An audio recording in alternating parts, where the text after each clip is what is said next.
Hi everyone, how are you doing? This is going to be our second lecture on medieval Indian history, and today's topic is early medieval India Rajput kingdoms. So basically the period from 7th century AD to 12th century AD is known as early medieval period. Okay, and this period is important. We should know the history of this period. Okay, because the circumstances and developments during the early medieval period only, which eventually led to the establishment of Muslim rule or Islamic rule in India. Okay, in 13th century, you see the establishment of Delhi Sultanate, right? So we have to analyze the origin of Rajput kingdoms and various developments, their contributions in the history of northern India specifically, right? And we will also see how Muslim rule began in India. Fine. So let's begin. You remember Harsa? In ancient history, we have actually finished the ancient history on Harsa only, right? It was the last topic of ancient history. Harsvardhan from Vardhan Empire in northern India, from Kannauj.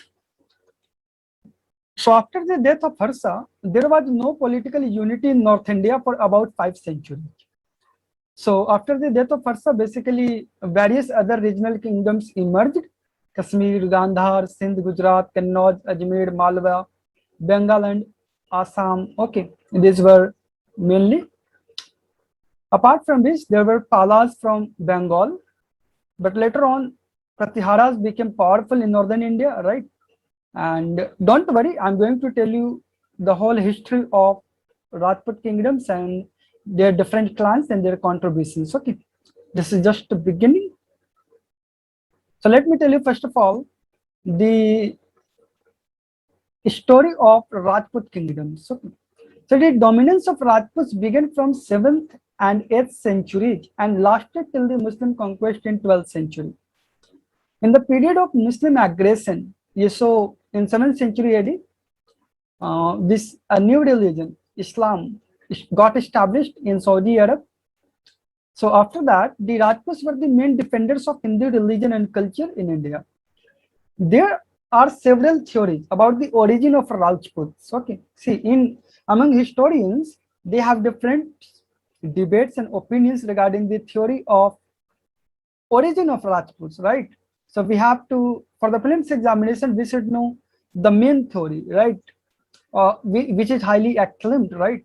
So basically, they were considered as the descendants of foreign invaders and Indian Kshatriyas. The foreign invaders were Indianized and absorbed into Indian society. Many regions of Rajput support this theory. What do you mean by this Indianization? This term Indianization?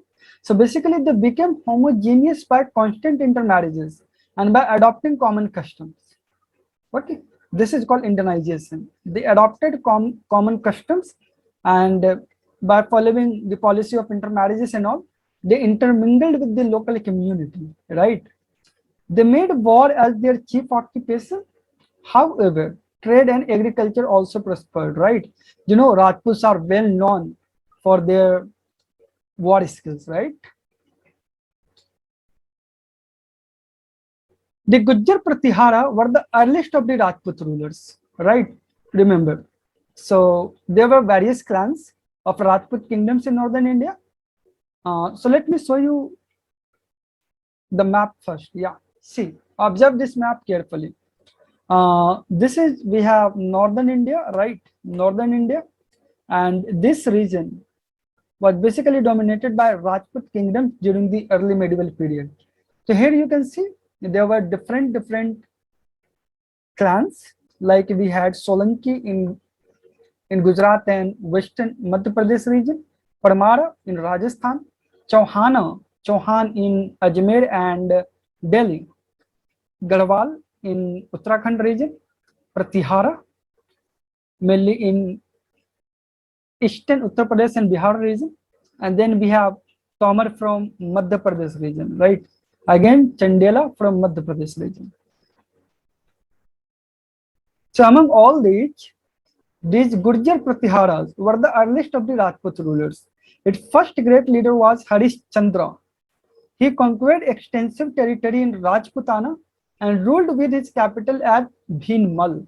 The Gujars were in different branches, and one branch ruled Gujarat, another at Avanti. Right here, you can see in Gujarat, Solankis were there, and in Avanti, Tomars were there. Right.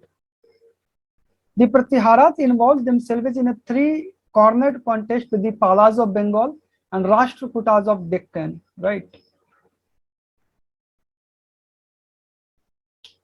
Later, the Pratiharas became big. Okay. And finally, the Chauhans, the most valiant of the Rajput race, ruled Ajmer. Chauhan, you know the story of, we have a story of Prithviraj Chauhan from Ajmer, right? So Vigraharaj from the Chauhan clan, Vigraharaj was their most prominent, most famous king who occupied Delhi. Therefore, the Chauhans faced the onslaught of the Muslim under Muhammad of Ghori, right? You must have studied about Battle of Tarain, right? 1191 and 1192 from NCERT, right? The Parmaras were also important Rajput rulers of this period. The most important king was Bhoj. King Bhoj from Madhya Pradesh region, he was from Parmara dynasty. His military conquest as well as cultural contributions remain notable in the history of Rajputs. Okay. So please focus on the developments part. I know there are various factual information, but at the same time, you have to focus on the developments, right, which are going on. Constant fighting weakened the Rajputs. They all the time they used to fight with each other only, right? Also, they never united against a common enemy. Their lack of political foresight and constant rivalry prevented any combined opposition to the Muslim invaders. So this was one of the major shortcomings of Rajput kingdoms, which eventually led to the decline of Rajput kingdoms in India. So now we are going to analyze the series of Islamic invasions in India. So first of all, in 712 AD, Arab conquest of Sindh. Okay, we have a story regarding conquest of Sindh, right, by Muhammad bin Qasim. I'll tell you that. So the religion Islam was born at Makkah in Arabia during this period. Its founder was Prophet Muhammad Sahab.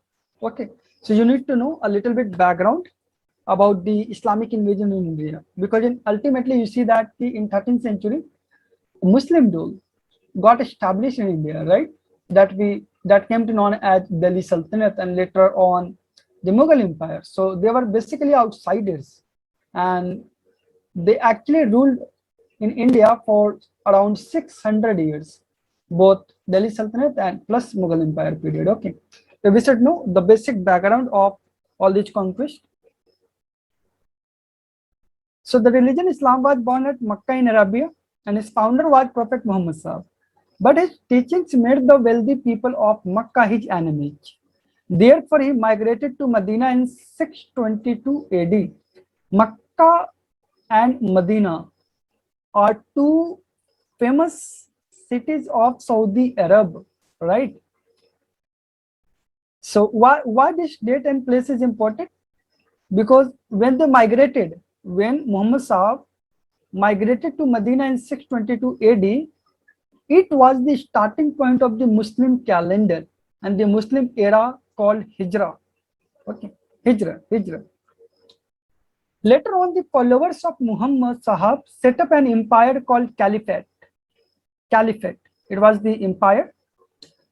The Umayyads and Abbasids were called the caliphs. So these were two segments of the whole caliphate, and they expanded their rule by conquest and by spreading their religion, Islam.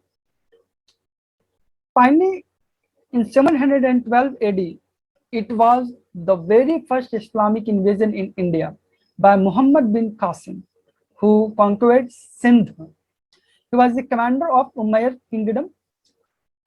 Muhammad bin Qasim defeated Dahir, the ruler of Sindh. Remember the name of Dahir. In various small examinations, non-civil services examination, okay, they ask such kind of questions.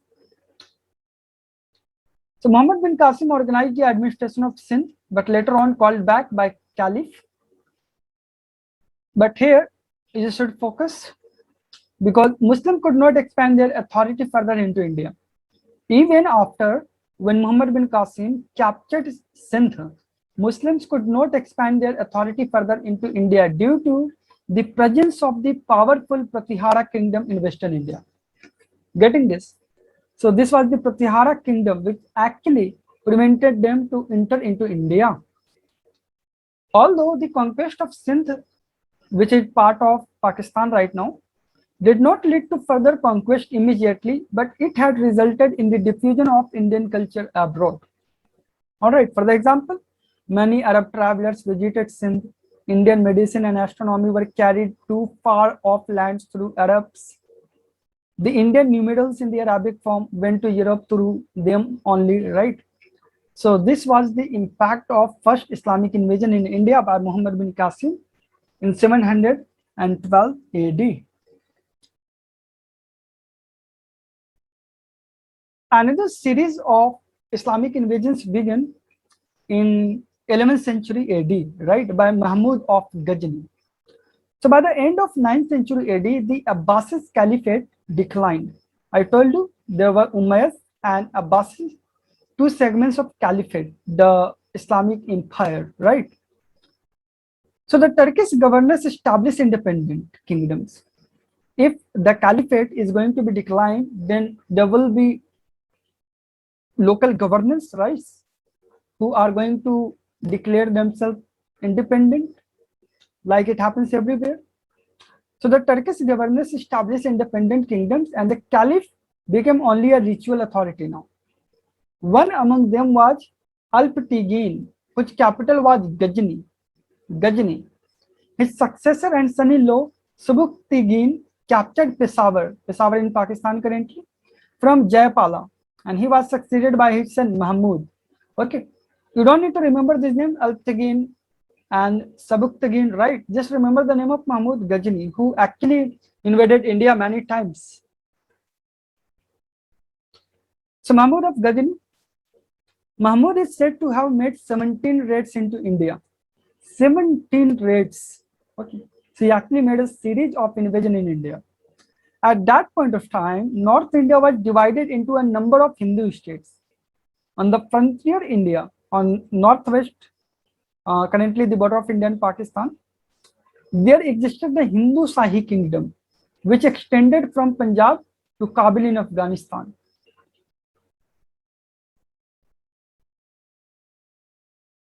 The initial raids were against the Hindu Shahi kingdom, in which its king Jayapala was defeated in 1001 AD.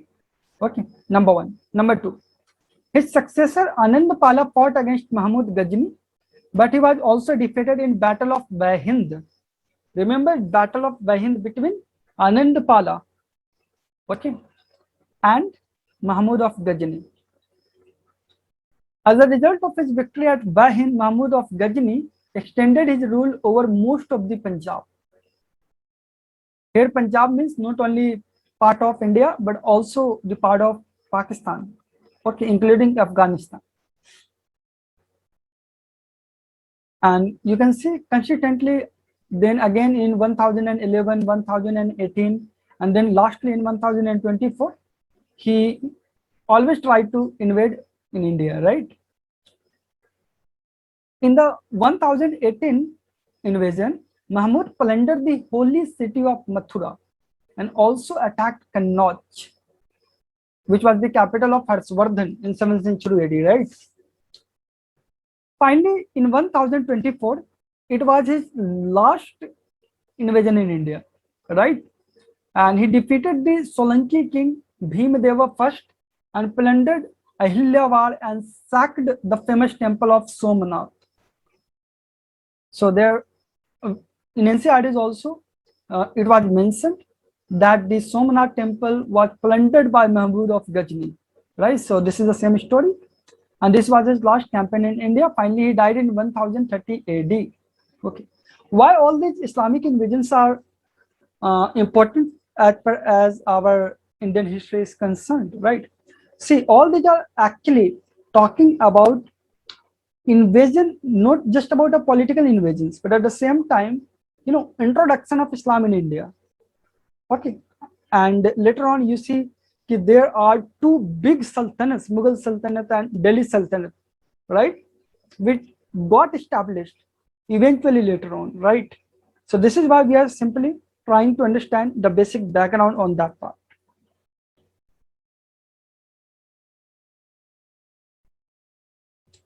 Mahmud was not a mere raider and plunderer of wealth, but he built a wide empire from Punjab in east of the from Punjab in India to in the east of the Caspian Sea. Can you imagine? You see the world map, right? And try to locate the region from Punjab in India to Caspian Sea, right? So it includes Pakistan, Afghanistan, right? Portion of Central Asia also. The Ghaznavid Empire roughly included Persia, Transoxiana. The term Transoxiana basically refers to Lower Central Asia. Okay. Afghanistan and Punjab. They ruled at these places. And there are two poets, two scholars associated with the rule of Mahmud of Ghazni in India. One was Firdausi, who was a poet, and another one was Al-Biruni, who actually wrote a book, Kitabul Hind, also known as Kitab-e Hind. Fine. So please remember this book, Kitab-e Hind, was written by Al-Biruni, and Al-Biruni was a scholar in the court of Mahmud of Ghazni. So Mahmud of Ghazni paved the way for the Turks and Afghans for further conquest and made deeper incursions into the Gangetic Valley at any time. The Hindu Sai kingdom, if you remember, the Hindu Sai kingdom, which ruled in Punjab region, was guarding the gates of India against foreign invaders. Mahmud destroyed it, and thus India's frontiers became defenseless. Okay. Now we are going to study about another significant invader, Muhammad Ghori. Muhammad Ghori, right? The Ghoris started as vassals of Ghazni only, right? It's like feudatories, but became independent after the death of Mahmud of Ghazni. Finally, taking advantage of the decline of the Ghaznavi Empire, Muizzuddin Muhammad, popularly known as Muhammad Ghori, brought Ghazni under their control. So this is the same Muhammad Ghori who had two wars with Prithviraj Chauhan in 1191 and in 1192, right? And these wars are known as Battle of Trine, okay, which actually led to the establishment of Muslim rule in India. So after the death of this Muhammad Ghazni, Muizzuddin Muhammad, popularly known as Muhammad Ghori, brought Ghazni under their control. And by 1175, he started to invade in India, right? So like Mahmud Ghazni, Muhammad Ghori also made a series of invasion in India. Muhammad Ghori captured Multan, currently in Pakistan, and occupied whole of Sindh in his subsequent expeditions. In 1186, he attacked Punjab and captured it from Khusru Malik and annexed it to his dominions. Okay. Now, this is going to be most important part, the Battle of Tarain. At that point of time, Ajmer and Delhi was under the control of Prithviraj Chauhan from the Chauhan clan. Prithviraj Chauhan rose to the occasion and defeated Ghori in the Battle of Tarain in 1191. This was the first Battle of Tarain. And Muhammad Ghori felt greatly humiliated by this defeat. Okay. But later on, next year only, Muhammad Ghori came again, and this time Prithviraj Chauhan was defeated by Muhammad Ghori. So Muhammad Ghori came with his large force to Lahore via Peshawar and Multan, that is Pakistan. And he made actually a serious preparation this time and gathered an army of 1,20,000. He sent a message to Prithviraj Chauhan asking him to acknowledge his supremacy and became a Muslim. In fact, many Hindu Rajas and chieftains also joined him. In the ensuing Second Battle of Tarain in 1192, Muhammad Ghori thoroughly routed the army of Prithviraj, who was captured and killed. The Second Battle of Tarain was a decisive battle. It was a major disaster for the Rajputs. The whole Chauhan kingdom now lay at the feet of the invaders only. The first Muslim kingdom was thus firmly established in India at Ajmer, and a new era in the history of India began. After his brilliant victory over Prithviraj at Tarain, Muhammad Ghori returned to Ghazni, leaving behind his favorite general Qutbuddin Aibak to make further conquest in India. Remember, this is the same Qutbuddin Aibak who actually established independent Delhi Sultanate in India in 1206. 1206 के अंदर दिल्ली में दिल्ली सल्तनत की स्थापना करने वाला ये कुतुबुद्दीन ऐबक ही था. He was basically a slave of Muhammad Ghori. This is why the first dynasty of Delhi Sultanate is also known as slave dynasty, right? Qutbuddin Aibak consolidated his position in India by occupying places like Delhi and Meerut. Kannauj was occupied by the Muslims after the Battle of Chandavar.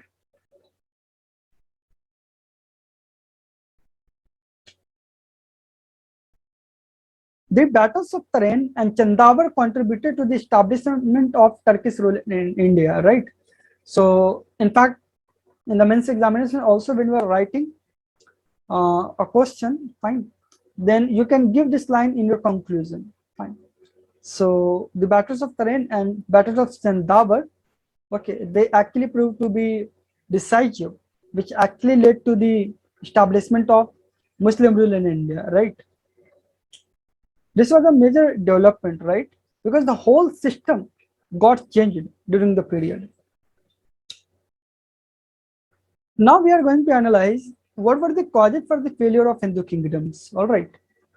See, the most important cause was that they lacked unity. This was one of the major shortcomings of Rajput kingdoms. Okay, they were really brave, fine, and they are well known for their worship, right? All the time they used to engage in wars and so on, but unfortunately they lacked unity, which eventually led to the decline of Rajput kingdoms. They were divided by factions. The Rajput princes exhausted one another by their mutual conflicts only. Many Hindu states were declining in power. Number two, their military methods were out of date and far inferior to those of Muslims.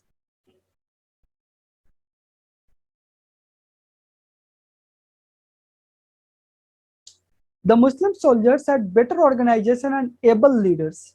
Their religious zeal and their greed for the greater wealth of India provided stimulus to them, right?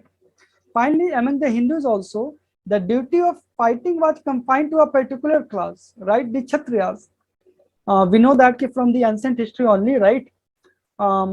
They were divided in four clans, four parts, right? Brahman, Kshatriya, Vaisya, Shudra, as per the Varna system. So basically what happens, our tradition was is that the duty of fighting was confined to only this particular class, Kshatriya. Brahman or Vaisya or those, the fourth Varna people, they don't have to fight, right? So this was something which was, engraved in their philosophy, in their culture, right? But this was not the case with the Muslims. Moreover, the Hindu were always on the defensive, which was always a weak position. So all these were major shortcomings of Rajput kingdoms, which eventually led to the establishment of Delhi Sultanate, Muslim rule in India, right? This was all from this unit. Thank you so much.